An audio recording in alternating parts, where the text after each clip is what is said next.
అందరికీ నమస్కారం. ఈ రోజు మన గౌరవ తెలుగు ముఖ్యమంత్రి నారా చంద్రబాబు నాయుడు గారు వచ్చారు. నారా చంద్రబాబు నాయుడు గారు అంటేనే కళలకు ప్రతిరూపము. ఆయన సకల కళావల్లభులని చెప్పవచ్చు. ఆయన సంగీత విద్వాంసులు. ఆయన ఎంతో చక్కగా హార్మోనియం వాయిస్తారు, ఎంతో చక్కగా పాటలు పాడుతారు, ఎంతో చక్కగా నృత్యం చేస్తారు. అందరి చెవులు కూడా పువ్వులు పెడుతూ ఉంటారు. మామగారికి వెన్నుపోటు పొడవడములో కూడా ఆరితేరిన వారు. మామగారికి వెన్నుపోటు పొడిచి 31 సంవత్సరాలైంది. అలాగే రాష్ట్ర ప్రజల కావేరీకి వెన్నుపోటు పొడిచి 2 సంవత్సరాలు కావస్తుంది. బాబు గారు మీ కళలన్నీ కూడా మాకు ప్రదర్శించండి, మొదలు పెట్టండి మీ కళా వైభవం. చంద్రబాబు నాయుడు గారు కానీ నన్ను ఇదే లేటు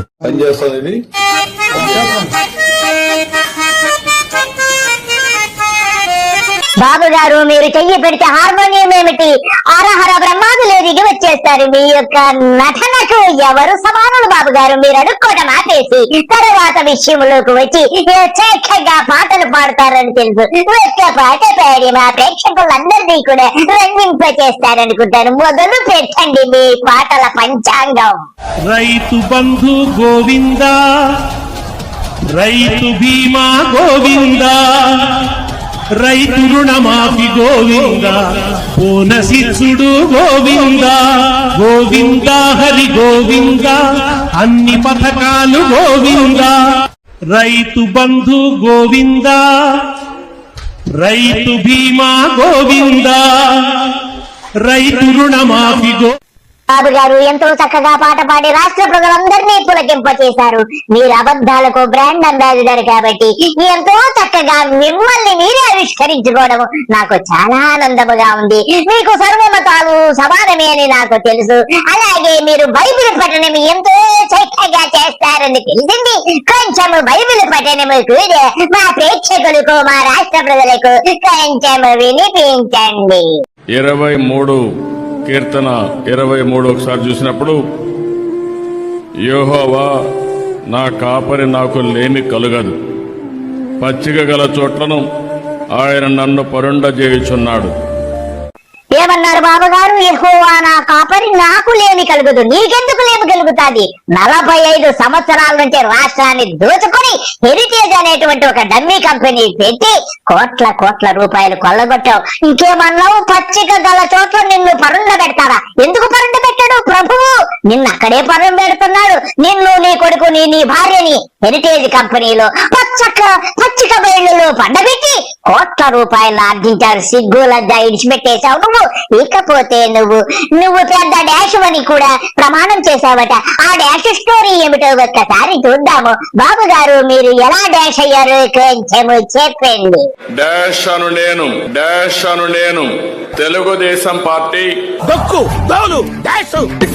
బాబు గారు నేను చెబుతాను. డాష్ అను నేను మా మామ గారికి వెన్నుపోటు పొడిచి తెలుగుదేశం పార్టీని కైవసం చేసుకున్నానని నా భార్య సాక్షిగా ప్రమాణము చేస్తున్నాను. డాష్ గా ప్రతిజ్ఞ చేస్తున్నాను. బాబు గారు మీరు పెద్ద డాష్ అని మాకు తెలుసు బాబు గారు. ఎన్టీ రామారావు గారు 31 సంవత్సరాల ముందే మీరు పెద్ద డాష్ అని చెప్పి ఆయన పరమపదించారు. ఆయన ఆత్మకి శాంతి కలగాలని ఆ భగవంతుని కోరుకుంటున్నాను. ఇకపోతే ఈ రోజు సిద్ధాంతం వెళ్ళారు పశ్చిమ గోదావరి జిల్లాలో. అక్కడ ఎన్ని అబద్ధాలు మాట్లాడాడు ఒక్కసారి చూద్దాం ఫ్రెండ్స్. మొదలు పెట్టండి బాబు గారు మీ అబద్ధాల పుట్ట. 16,500 మందికి ఉద్యోగాలు ఇచ్చాను. ఈ విషయంలో మీరు గుర్తుపెట్టుకోవాలి. బాబు గారు మీరు చెబుతున్న అబద్ధాలన్నీ ప్రజలు గుర్తు పెట్టుకుంటున్నారు. కర్రు కాల్చి ఎప్పుడు పిర్ర మీద వాత పెడతారు. మీరు సిద్ధముగా ఉండండి. నేను ఒకటే చెప్తున్నా, నేను ముఖ్యమంత్రిగా ఉన్నంత వరకు ఎవడైనా తోక తిప్పి ఎక్కడైనా తప్పు చేస్తే నడి బజార్లో నిలబెడతాను తప్ప ఎవరిని వదిలిపెట్టనని మరొకసారి మీ అందరికీ హామీ ఇస్తున్నా. బాబు గారు మీరు చెప్పినట్టుగానే మీరు ఎన్ని తప్పులు చేస్తున్నారు అన్ని తప్పులు కూడా ప్రజలు రాసుకుంటున్నారు. మిమ్మల్ని కూడా నడి రోడ్డు మీద గొడ్డలి చేసి నిలబెట్టడానికి ప్రజలు సిద్ధంగా ఉన్నారు. మీరు ముఖ్యమంత్రి పదవి ఏ రోజైతే దిగిపోతారో ఆ రోజే మీరు వివస్త్రం చేసి ప్రజలందరూ కూడా వినియోగము తిలకించడమే కాకుండా మీ పిర్రకు వాతలు పెట్టడము ఖాయముగా కనపడుతుంది. మీరు కూడా గుర్తుపెట్టుకోండి. నిరుద్యోగులకు దగా చేశారు. బాబు గారు ఏమన్నారు? నిరుద్యోగులకు దగా చేశారా? ఎవరు చేశాడురా బాబు? నీ కొడుకు చేశారు, మోసం చేశారు. నిరుద్యోగ భృతున్నావు, ఒక్క రూపాయన్నా ఇచ్చావా? సిగ్గు, లజ్జ, మానము, అభిమానం ఉందా చంద్రబాబు నీకు? నేను వచ్చిన తర్వాత ఉద్యోగాలు ఇస్తామని ఉద్యోగాలు ఇచ్చాం. మళ్ళీ ఈ సంవత్సరం కూడా జాబ్ క్యాలెండర్ ఇచ్చాం. ఎవరికిచ్చావు ఉద్యోగం? నీ యొక్క కార్యకర్తలకి, నీ పచ్చ ముఠాలకి ఇచ్చావని చెప్పి మీడియా పుంకాల కూస్తుంది. యాప్ చంద్రబాబు, ఎందుకు ఇలాగ దుష్ప్రచారం చేస్తావు? నీ బతుకు చెడ, నీది ఒక బతుక అని చెప్పి యావత్ రాష్ట్ర ప్రజలందరూ అడుగుతున్నారు. డిఎస్సీలో పెద్ద మోసం చేశామంట కదా. ఇది చూసిన తర్వాత భయపడిపోయి ఏం చేయాలన్న దిక్కుదోచకుండా అతని చరిత్ర, గొడ్డలి పార్టీ చరిత్ర మీరు చూస్తుంటారు. అన్ని తప్పుడు ప్రచారాలు, నేరాలు, ఘోరాలు చేసి ఎదుట వాళ్లపైన వేసే పరిస్థితి. బాబు గారు, మీరు కడుపుకి అన్నమే తింటున్నారా లేకపోతే లెట్రిన్ ఏమన్నా తెచ్చుకొని తింటున్నారా? చూడి బతుకుశాడా, 24 గంటలు గొడ్డలి. మరి నిన్ను కూడా అనొచ్చు కదా. వెన్నుపోటుకి ఎప్పుడు పిడివాకు చేతిలో పట్టుకుని ఎవరిని పొడిచేద్దామా, వెన్నుపోటు పొడిచేద్దామా అని తిరుగుతున్నావని అందరూ కూడా అనొచ్చు కదా. నువ్వు సిగ్గు లజ్జ ఇడిచిపెట్టేసి చెల్లి, తల్లి, గొడ్డలి. కడుపుకైతే అన్నం తినలే, నీకు 24 గంటలు ఇదే. నీకు భయం పట్టుకుంది. పదవి పోతే నీకు మళ్ళా రాజమండ్రి సెంట్రల్ జైలుకి వెళ్ళిపోయి కన్ను పోయింది, డాచ్ పోయింది, ఊడిపోయిందని నాటకాలు దొబ్బ నాకి టైం దగ్గరకు వచ్చిందేమో, అందుకే లాగా దుర్మార్గుల్లా మాట్లాడుతున్నావు. అంటే వాళ్ళకి అలవాటు అయిపోయింది. ఆ రోజు మీరు చూశారు, నేనే ముఖ్యమంత్రి, బాబాయిని చంపేసి గుండెపోటుగా చిత్రీకరించి మరుసటి రోజు నా చేతిలో కత్తి పెట్టి నారాసుర రక్త చరిత్ర అని చెప్పిన వ్యక్తులు. నేను అందుకే మిమ్మల్ని అందరినీ ఒకటే కోరుతున్నాను, ఇలాంటి వ్యక్తులకి ఎప్పటికప్పుడు మీరు కూడా బుద్ధి చెప్పాల్సిన అవసరం ఉంది. బాబు గారు, నరకాసురా, నారాసురా, నీ గురించి అత్తయ్య గారు వచ్చారు. నాన్న, నీ యొక్క గొప్పతనం గురించి నువ్వు ఎన్ని హత్యలు చేశావో, ఎన్ని అకృత్యాలు చేశావో అత్తయ్య గారు చెబుతారట. నువ్వేమీ తొందరపడకు. మామగారికి ఎలా వెన్నుపోటు పడిచావు అత్తయ్య లక్ష్మీ పార్వతి గారు చెబుతారు. నువ్వు కొంచెం జాగ్రత్తగా విను. చెంబు బాబు నారాసురా. ఎన్టీఆర్ గారిని మరణానికి కారకుడైనటువంటి ఆ సంఘటన దగ్గర నుంచి ఇప్పటి వరకు కూడా, ఈ రోజు కూడా రాష్ట్రంలో నీ ప్రభుత్వంలో ఇష్టం వచ్చినట్టు వైఎస్ఆర్ కాంగ్రెస్ పార్టీ నాయకుల్ని ఇష్టం వచ్చినట్టు చంపిస్తా ఉన్నారే. మీ వాళ్ళంతా కూడా ఒక్కడన్నా నువ్వు అరెస్ట్ చేసావా? ఇది మొదలుకొని ఎంతమందిని చంపుతావు? ఎంతమంది ఆడపిల్లల మీద అత్యాచారాలు చేస్తున్నారు? నువ్వెట్లాంటి వాడువో నీ పార్టీని కూడా అట్లాగే తయారు చేసావు. ఇది ఎన్టీఆర్ పార్టీ కానే కాదు. నేను చెప్తున్నా, ఇది చంద్రబాబు మార్కు పార్టీ. సరే, నువ్వు నీ రాజకీయాలన్నీ ఇలాగే ఉంటాయి కదా, నీ పనికిమాలిన రాజకీయాలన్నీ. కానీ గొడ్డల పార్టీ ఏంటి? దరిద్రం ఏంటి? అస్తమానం అసలు ఒక ముఖ్యమంత్రి స్థానంలో ఉండేటువంటి నువ్వు కనీసం మాట, మర్యాద, మన్నన అనేది కూడా తెలియదా నీకు? ఏదైనా సరే అబద్ధాలు చెప్పడానికి కూడా ఒక అర్థం లేదా? మొన్నటిదాకా లడ్డు మీద పడే ఏడ్చావు, అది అబద్ధం అని తేలటం చివరి సుప్రీంకోర్టే కలుగజేసుకునేసరికి నోరు మూసావు. ఇంత అబద్ధమైనటువంటి నువ్వు అసలు రాజీనామా చెయ్యాలి కదా ముఖ్యమంత్రిగా. లక్ష్మీ పార్వతి గారు, ఆయనకి సిగ్గు లజ్జ ఉంటే కదా సిగ్గిడిచి పెట్టేసి బట్టలు ఇప్పుకు తిరుగుతున్నాడు. నోరు తెరిస్తే గొడ్డలి, చెల్లి, తల్లి. ఈడి కడుపులో మంటట, ఈడిది నోరా లేకపోతే మలద్వారమో తెలియకుండా పోయింది. లక్ష్మీ పార్వతి గారు, మీలాంటి వారు ఉండబట్టి ఇంకా కొద్దో గొప్ప ఈడు బతుకంతా బయట పెడుతున్నారు. ఇంతకంటే దుర్మార్గుడు ఈ ప్రపంచంలో ఎవడూ ఉండడు. ఇంత దుర్మార్గపు ముఖ్యమంత్రి ఇప్పటికి నా వయసు 64 సంవత్సరాలు. ఎప్పుడూ చూడలేదు ఇంత దుర్మార్గుని, ఇంత నీచుడు గురించి. ఒక్కసారి గతములో ఎన్టీ రామారావుని ఎలా వెన్నుపోటు పొడిచాడు చూద్దాం.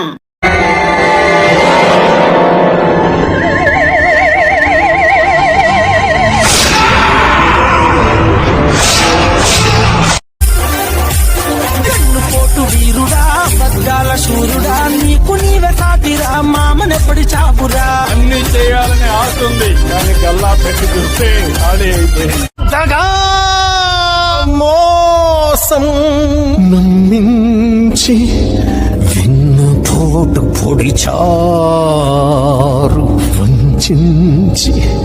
వంచించి వెన్నుపోటు పొడిచారు. 31 సంవత్సరాల క్రితము మామ ఎన్టీ రామారావుని నారాసురుడు ఎలా వెన్నుపోటు పొడిచాడు, అప్పుడు ఆయన ఎంత బాధపడ్డాడో ఆ ఆవేదనంతా కూడా ఒక్కసారి ఆయన మాటల్లోనే విందాము. మొదలు పెట్టండి కీర్తి శేషులు రామారావు గారు. నాకు జరిగిన విధానం, నాకు ఏ విధంగా ద్రోహం చేయబడింది, నా వాళ్ళు అన్నవాళ్ళు నన్ను ఏ విధంగా మోసం చేశారు ప్రజలకు తెలుసు. అయినా నేను చెప్పటం నా ధర్మం. ప్రజలు నన్ను నమ్మారు, నాకు ఓటిచ్చారు. ఆనాడు చంద్రబాబు మాట మాత్రంగా తెలుసును కానీ ఆయన ప్రజల దగ్గరికి వెళ్ళలేదు, వారిని ఓటాడలేదు, తెలుగుదేశాన్ని గెలిపించమని కూడా ఆయన ఏమీ శ్రమ చేయలేదు.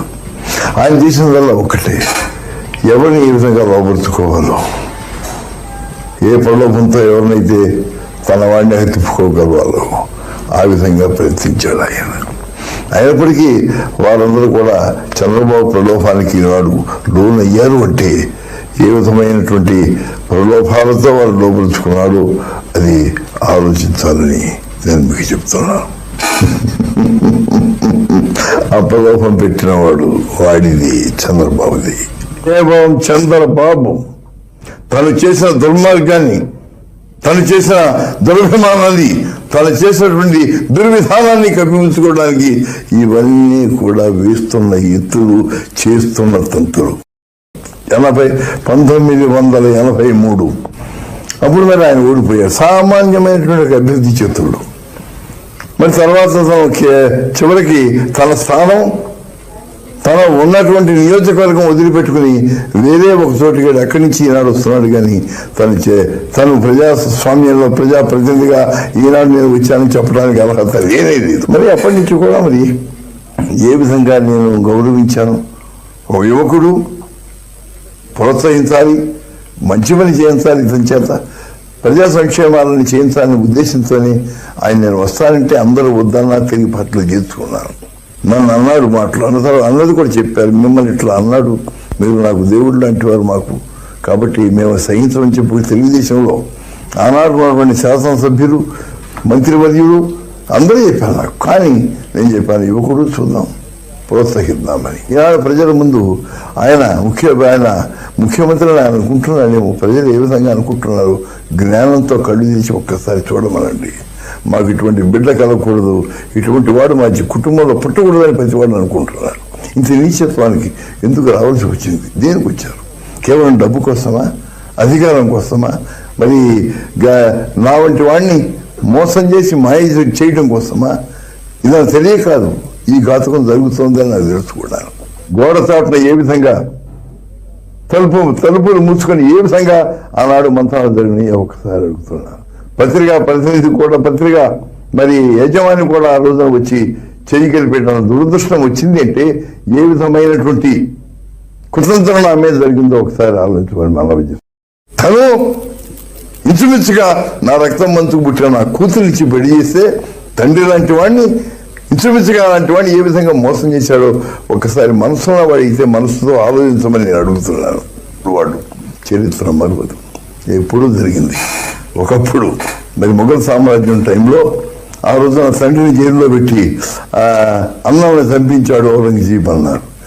ఈనాడు అదే విధంగా చంద్రబాబు నాయుడు ఏ విధంగా తన తండ్రి లాంటి ఎన్టీ రామారావుకి ద్రోహం చేశాడు కేవలం పదవి కోసం, ఏ విధంగా ఆత్మని అమ్ముకున్నాడు, ఏ విధంగా మానవత్వాన్ని చంపుకున్నాడు అనేది నిదర్శనం. సాక్షాత్తు ఇది శాశ్వతంగా ఉంటుంది. మనిషి పోతాడేమో కానీ ప్రజల మనస్సు పోదు, ఆలోచన పోదు, రికార్డు పోదు, అది శాశ్వతం.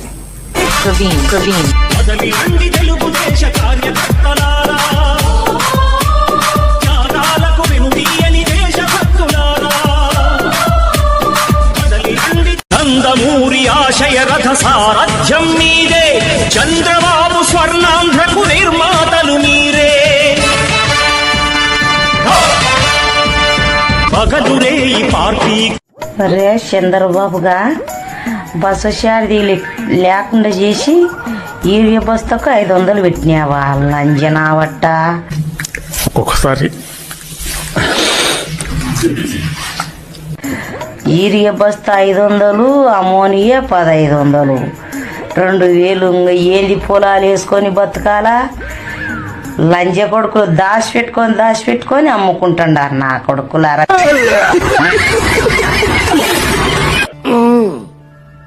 ఈయనకి వచ్చిన మానసిక రోగం చాలా భయంకరమైనది. This is a peculiar disease. నా దగ్గర ఒక రింగ్ ఉంది. మీరు చూస్తే ఏమనుకుంటారంటే ఏదో మంత్రాల రింగ్ కాదు, మాంత్రికులు ఇచ్చిన రింగ్ కాదు, పూజలు చేసి తీసుకున్న రింగ్ కాదు. ఇది నిద్ర లేస్తానే ఒకసారి సెల్ ఫోన్ లో చూసుకుంటే రాత్రి 8 గంటలు నిద్రపోయాను, బాగానే నిద్రపోయానా, లేకపోతే బాడీ రెడీగా ఉందా ఈరోజు పనిచేయడం, ముడిచి ఎక్కడ పెట్టుకుంటావో పెట్టుకోమని చెప్పా ఆ రోజే. మన వాళ్ళకు ఒకటి ఉంది, అన్ని ఇచ్చిన తర్వాత ఆలోచిస్తారు. అన్ని ఇచ్చారు, ఇంకొకటి వస్తే ఏదో ఇస్తాడని. ఏమి ఇవ్వడు, ఉండే అన్ని పీకేస్తాడు. ఆ విషయం మీరు గుర్తుపెట్టుకోవాల్సిన అవసరం ఉంది. మీరు పీకిందంటే 5 సంవత్సరాలు. నేను అందుకే పదే చెబుతున్నాను, స్మార్ట్ గా పనిచేస్తే చాలు, కష్టపడక్కర్లేదు, స్మార్ట్ గా పనిచేస్తే చాలు. ఈయనకి వచ్చిన మానసిక రోగం చాలా భయంకరమైనది. This is a peculiar disease. ఎవరికి కావాలి 500 కోట్లు? నా ఆస్తి 1,00,000 కోట్లు, నా ఆస్తి 1,00,000 కోట్లు. పెట్రోలా డీజిలా? డీజిలే సార్. డీజిల్. దీన్ని ఇప్పుడు ఎలక్ట్రికల్ వెహికల్ గా మార్చుకుంటే నీకు ఖర్చు తగ్గుతుంది కదా.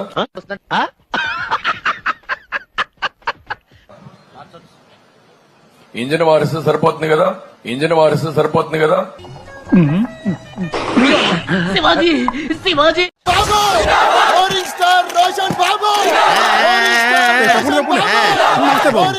రోగిష్టి వాడు ఎలా ఉంటాడు? వీడిని రోరింగ్ స్టార్ట్ అంటారు ఏమిటి గురుగారు?